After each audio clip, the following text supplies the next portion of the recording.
It's Hoodrich Radio. It's DJ Scream sitting here with my partner Miranda. We have a special guest in the building. The Clapback Queen, y'all. The Clapback Queen by Yeah. popular demand. Let's give it up for Masika up in the building. Masika is in the building, y'all. Said the name right. Absolutely. Yes. Congratulations, my dog. Well, actually, it's Masika Kalysha. Okay, Masika Kalysha. Thank you. Yeah, Masika Kalysha in the building. Welcome to Hoodrich Radio. Are you on your phone clapping back? Is that what you're doing right now? I mean, I just had to give just one quick little One quick one? quick one before we go. How many you do a day?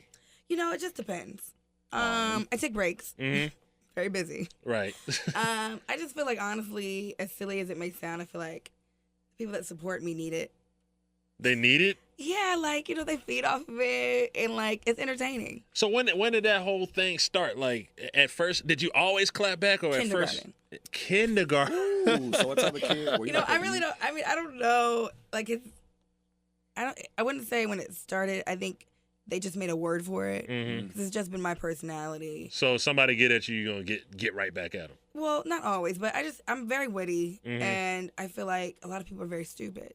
So I feel like stupid questions or stupid things deserve equally a stupid response. Okay. But don't clap at us during this interview, please. We don't want that's only for the haters. Only for the haters. Only Okay, for the well, we haters. love you. And So you guys are full of love. So. Yes, we're showing love. Yeah, so sometimes people say things that are very ignorant, and instead of getting mad, I use humor, and that's just kind of where it came from. But I've just been doing it forever, and it's just I like to entertain myself with idiots. Right. So seeing how it started in kindergarten, were you bullied as a child? No, I really wasn't. I mean, I don't know when it started. I'm just saying, it's my personality. I've always been this type of person. So. But do you feed off of it a little bit? Do you what if tomorrow it just all stopped? People just stop hating on you. Then would you feel a void? I would feel so much love. You would? And just happiness. Really? I'd probably go pick flowers. Wow. I might spread You could pick flowers now, You really could. I mean, I could, but I just. She has to clap I back. like to get them shipped. Right. Okay. Okay.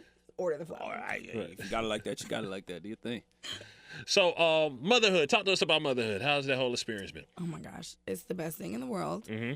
I always wanted to be a mom. Of course, I just didn't know exactly when or when that was gonna happen or when I was gonna plan it. Mm-hmm. But when you make plans, God laughs. Right, So right. It was just something I wasn't sure if I was ready. But I don't think you're ever ready. When it happens, you're ready. As soon as I found out I was pregnant, I was like, ready. Mm-hmm. But if you would have told me the day before, sis, you better have a baby, you lying. Right. It's a huge life adjustment. And it's as challenging as it is to make everything work and fit everything in. I adore it. I wouldn't change a thing. It's just the best part of every day, the best part of my life. And it just makes it that much worth it for me, going so hard and everything that I do. What did it change about you the most? When you actually held your kid in your hand, what changed? What's the first thing that changed? I understood love. You understood love. Okay. And, we all think we know love. I love him. Right. I realized I didn't know what love was. And I remember apologizing to my mom for 3 months. I'm sorry for anything I ever put you through, Mom. Hey, Mom, for any hard times I ever gave you. Hey, Mom, look, you deserve this, Mom. Buy you something, Mom. Right, and it was after having my own child and understanding, everything just clicked for me. This is what your parents talk about. We're like, oh, you don't know what you're talking about. Right. It just gives you a different feeling of value and worth, and now you have a purpose. And also taught me patience because I have absolutely none. Have the attention span of a 2-year-old squirrel. What is your zodiac sign? I'm a Gemini. Oh, you're a Gemini. Oh, is that a May or June Gemini? There's only one. June Gemini. Oh. But It is June what? The May Gemini is there. When is your birthday? June 7th. June 7th. Okay. Lucky What's yours? Yes, sis. My mom's June 10th. The May what are you? I'm a Capricorn. Capricorn. I'm married to a Gemini, though. Virgo. So I know all about them. Gemini women are amazing. They are? Amazing. Well, of course, you gotta say Absolutely. you're amazing. Well, I mean, so does everybody else. I dig it. One thing about Gemini women, we can never get rid of an ex. They always they be running That's back. Anissa running Renee in the back. background. You know what? They always come back. I've dated a football player here or there, but most of the guys I've dated are not football players, but they're all running backs. No, no one liked it. No, funny? So The comedy career. Yeah, so Masika's comedy career. Yeah. So you just bought your mom a car? Yes. Yeah. How was that feeling? Because you said that your daughter helped you understand Yes. what love was. Yes. You also said that you had to apologize. Was your daughter the reason why you bought your mom a car? I mean, I would have bought it anyway, but I think that probably like made me really want to get something like brand new and super special and super nice for her. You know, okay, I did say I apologize to my mom for everything, but I was a good kid. Like, I didn't do anything like abnormal or bad and like sneak out the house or do anything crazy. Right. But still, just in general, you know, my parents been married for 38 years. Wow. Yeah. And, you know, my mom went from her dad's house to my dad's house, and she never really lived her life. My parents were super young when they got married, 18 and 21. And my mom devoted her whole life to us. So it was like she never really had that chance to get out and do what she wanted to do. And, you know, whenever she comes to LA, she has the time of her life. You know, we have a great time at my house with my cars and my stuff and my things. And it's like, no, you need that while you're here. Right. So, you know, ideally, I really want to buy her a house, but I'm not going to because I want her to live with me. And I know if I buy her if she won't.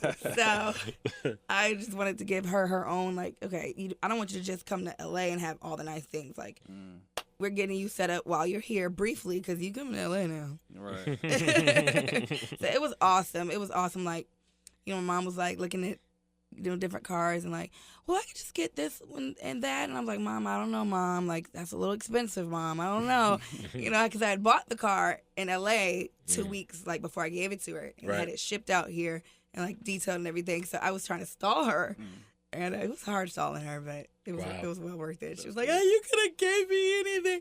I would have taken Toyota or a Honda or anything." So she was happy. That's dope. We all saw the reaction. It all looked good. That was really tough. Thank you. You're welcome. Give it You're up. welcome. Give it up. Yes. Yes. Give it up to Masika Mama too, man. Yeah. You know what I'm saying? Give it up to her mama too. So going back to your daughter, because you really do post her a lot on Instagram. That's my baby. Yeah. So do you ever get, I guess, worried about certain things that you post because you have a lot of haters, and I'm sure you see whack things about her?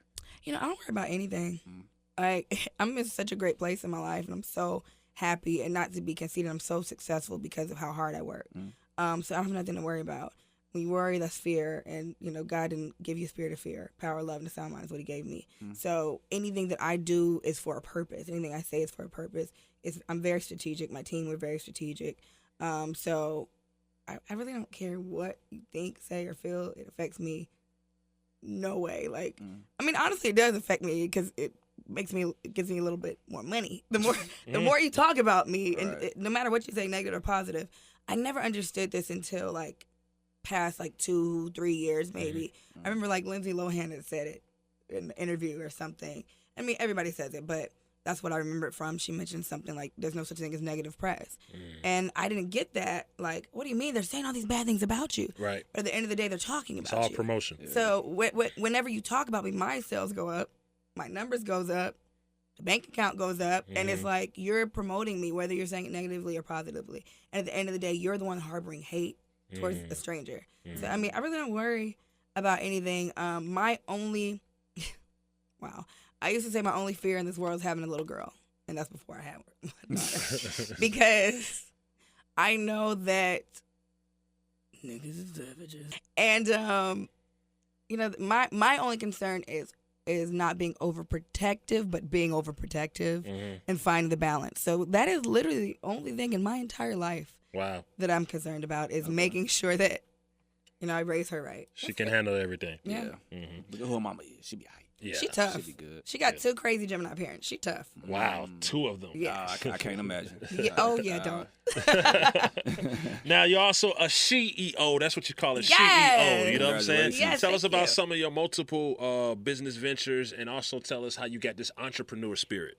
Well, I got the entrepreneur spirit because I was broke Okay. Wow, honest answer. and I was homeless. Wow. Okay. That's, And, that'll do it for I you. was sleeping in cars in my hotel Okay. and on friends' couches. My parents kicked me out when I was I 17 or just turned 18?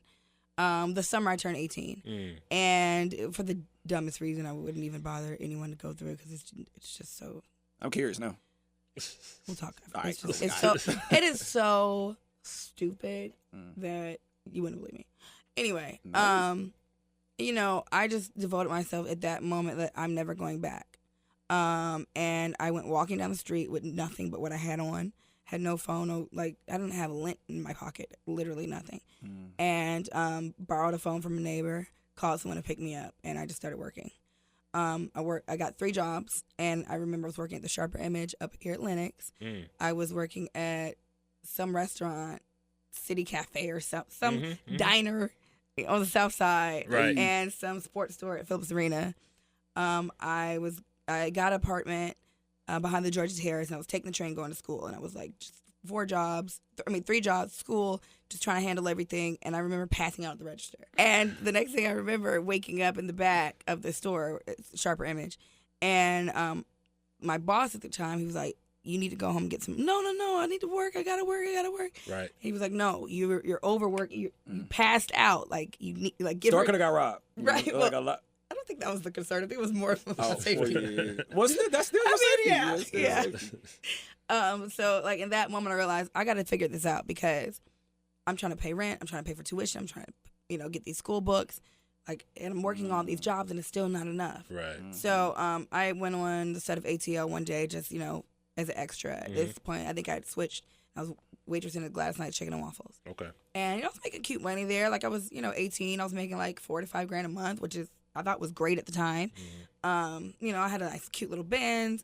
I got an apartment. I was subleasing a condo at the Atlantic Station before all the drug dealers moved in and the scammers. I was doing good. I was popping. So candid, so real. We love it though. And I went on set that one day, and Chris Robinson had picked me out of like a whole line of girls to like play this like featured role. I didn't know the difference between a speaking role and a non-speaking role, whatever. But like they just snatched me up and started like doing my hair and putting makeup on me and changing my clothes and all this stuff. And I was like, "What's going on?" And they just gave me all this star treatment, and then I got paid for it. And then I was like, "Okay, this is great." Right. So they ended up like asking me to do like some stand-in work and like some other things for the rest of the film. I met all these casting directors and just started getting booked back to back to back to back. And I was like, "Wait a minute, you mean I can go to work one day? They're going to do my hair and makeup, put clothes on me, and give me what I would make in 2 weeks? This is the life I want." Right. And that's kind of when I started seeing things. And I remember I got booked for my first gig in Miami, my first gig in LA. And it was like I saw a life that I didn't know existed. I didn't know Black people could have money. I really didn't. Wow. Like I was taught it's middle class. You live with your parents. You go to college, you get a decent job, you find a decent man, you get a decent middle class house. And that was just like, that was my family. So were you like sheltered? Like were you able to yeah. Okay. I was definitely sheltered. But I went from being completely sheltered to completely out in the world, not knowing anything. Like my parents did the best they could, but again, they were very young. So they gave us like the euphoric view of how life should be and not how life really is. Like we were taught you don't have sex till you're married. We weren't taught, but if you do, this is how you protect yourself. I always learned the happy path. Right. I never learned that when you get out into the streets, this is what happens. Right. So I think that's one of the things too that probably kind of I used to be so shy. Really? Really? I don't believe We don't really believe that. But I think, being kind of thrown out into the world, not knowing anything, that makes you a target to all the vultures. Like I had to make my mistakes really early. I fell on my face quick. I had like men and people try to take advantage of me very early on. Right. To where like I got tough, I got strong, and I had to learn the hard way. Where I see like, girls much older than I was still making these mistakes that I didn't have a chance to, I had to recover quickly. So I think for me, that's kind of why I've always gone so hard, and it was just me. No one helped me. I had literally got it out the mud, like people say. I literally did. Like I might still have a pair of muddy shoes somewhere. Right. In stores, far away. Right, but right. Well, at least he's not ashamed to talk about it. Oh yeah.